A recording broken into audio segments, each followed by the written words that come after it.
बिस्मिल्लाहिर्रहमानिर्रहीम। अस्सलाम वालेकुम क्लास। लास्ट उर्दू के हवाले से जो हमारा लेक्चर हमने रिकॉर्ड था हमारा वो था गालिब के खतूत, जिसके अंदर हमने खतूत निगारी पे बात की थी। और यहाँ तक हमारा जो हिस्सा नसर है वो इख्तिताम पजीर होता है। यहाँ से हमारा अब हिस्सा नज़म का आगाज़ होता है, हिस्सा नज़म शुरू होता है। और हिस्सा नज़म में जो सबसे पहली चीज़ होती है वो हमद होती है। तमाम सिलेबस के अंदर जो सबसे पहला जो सफ़ा होता है वो हमद के ऊपर मुश्तमिल होता है। और इस 9th क्लास की जो हमद है उसके जो शायर हैं वो हैं मौलवी मोहम्मद इस्माइल मीरठी। और हमद कोई उन्वान नहीं होता, हमद का अपना ही हमद नाम ही होता है जी।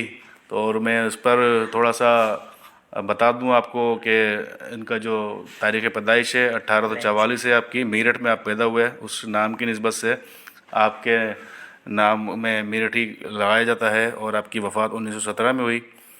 इब्तदाई तालीम मेरठ में ही पाई, फिर अरबी और फ़ारसी के उस्ताद की हैसियत से मेरठ और सहारनपुर के स्कूलों में खिदमत अंजाम दी। आखिर में आगरे में सेंट्रल नॉर्मल स्कूल में उस्तादों को तरबियत देते रहे। वहाँ से रिटायर होकर वापस मेरठ आ गए और यहीं इंतकाल फरमाया। इस्माइल मीरठी का शुमार बच्चों के अहम शायरों में होता है। ये बड़ी अहम खसूसियत है, बच्चों के शायर की हैसियत से आप मशहूर हैं उर्दू अदब में।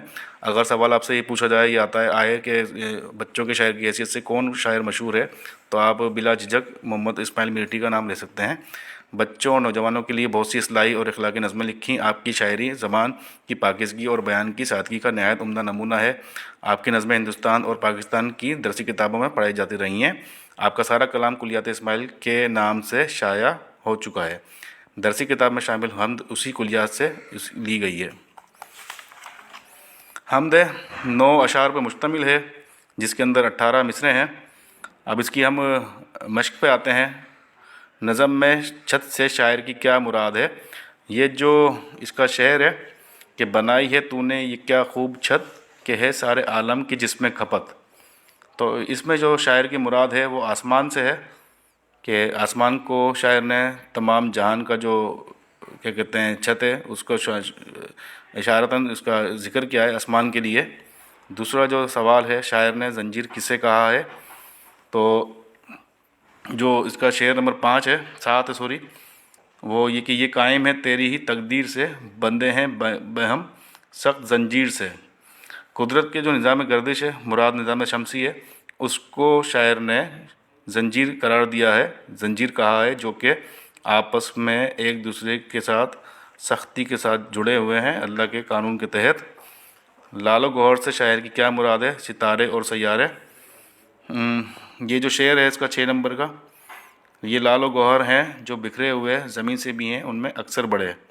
इसमें शायर की मुराद है सितारे और सैयारे जो ज़मीन से भी कहीं ज़्यादा बड़े हैं। फिर सवाल नंबर 5 इसका है अल्लाह ताला की कुदरत किन बातों से ज़ाहिर होती है। जो शायर ने इसमें बयान की हैं कुदरत के करिश्मों को, आसमान को, और जो बादल हैं, जो इसके अंदर सितारे और सैयारे और जो निज़ाम शमसी है, इन तमाम चीज़ों को से अल्लाह ताला की कुदरत ज़ाहिर होती है। फिर सवाल नंबर 6 कि हम के दूसरे 5वें और आखिरी शेर की वजाहत कीजिए। ये इसके बाद इस हमद का मरकज़ी ख़याल बयान कीजिए और खाली जगहों में मुनासिब लफ्ज़ लिखिए। बंदे हैं बहम सख्त ज़ंजीर से, बहम इसमें आएगा खाली जगह में। वो ज़ंजीर क्या है कशिश बाहिमी, इसमें ज़ंजीर आएगा। बनाई है तूने ये क्या खूब छत, ये तेरी ही कुदरत के सब खेल हैं, यहाँ इसमें कुदरत आएगा। तसव्वुर तेरी ज़ात का है महाल। इसके बाद थोड़ी सी तारीफ़ बयान की है। आप इस हमद के पहले 2 मिसरों पर गौर से पढ़िए। आपने देखा कि ये दोनों एक ख़ास वज़न और आवाज़ रखते हैं। इस तरह के चंद बामायनी लफ्ज़ों पर मुश्तमिल मिसरों या कलाम को शेर कहा जाता है। हर शेर के 2 हिस्से होते हैं, हर शेर के 2 हिस्से होते हैं और हर हिस्से को मिसरा कहा जाता है। पहले मिसरे को मिसरा उला और दूसरे मिसरे को मिसरा सानी कहा जाता है। ये याद रखने वाली बात है कि मिसरा उला पहला मिसरा कहलाता है और मिसरा सानी दूसरा मिसरा कहलाता है। फिर ये एक मिसाल दिए, खुदाया नहीं कोई तेरे सिवा मिसरा उला, अगर तू ना होता तो होता ही क्या मिसरा सानी। ये जो निशानी है तन्हा शेर की अलामत है और ऐन मिसरे की अलामत होती है।